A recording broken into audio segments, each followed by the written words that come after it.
قطر بتأدي أداء سيء جدا في وسط تنظيم هايل جدا. بيبتدي أول مباراة كأس العالم معانا النهاردة على استاد البيت في مباراة قطر صاحبة الأرض والتنظيم ضد الإكوادور الجاية من أمريكا الجنوبية. موضوعنا إن في أول نص ساعة أو شوط أول عموما قطر ما جاتش، قطر حرفيا ما جاتش، مش عارفة تخرج من الضغط اللي عاملاه على الإكوادور.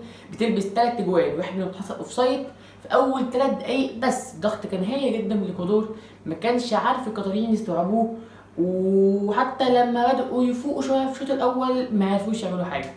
الشوط الأول خلص وبين الشوط التاني مع التمنيات ليهم إن هما يرجعوا لمستواهم اللي احنا عارفينه أو على الأقل يقدموا أداء مشرف، لكن الشوط التاني بيستمر بنفس الحاجة لكن بتحسن طفيف.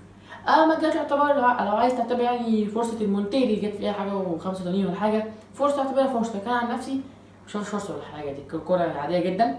وقطر بتقدم أسوأ أداء في كأس العالم تقريبا. نتمنى ممكن تعرف تعدي دور المجموعات، لا خلاص كده امل يعتبر اللي هو توصل دور 16 ده انتهى بالنسبه لقطر. خلاص الماتش جاي ضد السنغال ضد هولندا، انت لو تكسب السنغال يعني مش هتعرف تكسب هولندا. الاكوادور كده خدت 3 نقط مستريحين جدا، عندهم ماتش جاي ضد هولندا وبكره عندنا ماتش السنغال وهولندا. كاس العالم مع يوسف، سلام.